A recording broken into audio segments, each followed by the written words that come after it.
रथसप्तमीनिमित्त महिला सस्नेह मेळावा आणि हळदी कुंकू आणि खेळ पैठणीचा कार्यक्रम अनिता विष्णू माने आणि माजी नगरसेवक विष्णू अण्णासाहेब माने यांनी आयोजित केला होता. यानिमित्त मोनिका करंदीकर यांचा खेळ पैठणीचा कार्यक्रम पुण्यश्लोक राजमाता अहिल्यादेवी होळकर स्मारक इथं आयोजित केला होता. या कार्यक्रमासाठी परिसरातल्या हजारो महिला भगिनींनी गर्दी केली होती.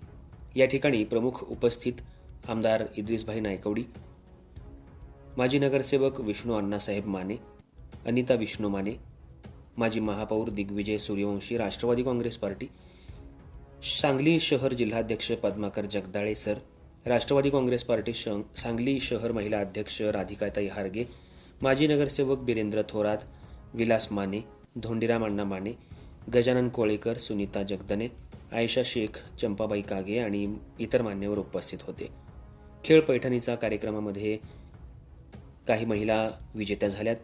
त्या याप्रमाणे: मानाच्या पैठणीच्या मानकरी आहेत प्रणाली पाठक, द्वितीय क्रमांक पैंजणच्या मानकरी जयश्री पेंडसे, तृतीय क्रमांक जोडवीच्या मानकरी सजाबाई गावडे.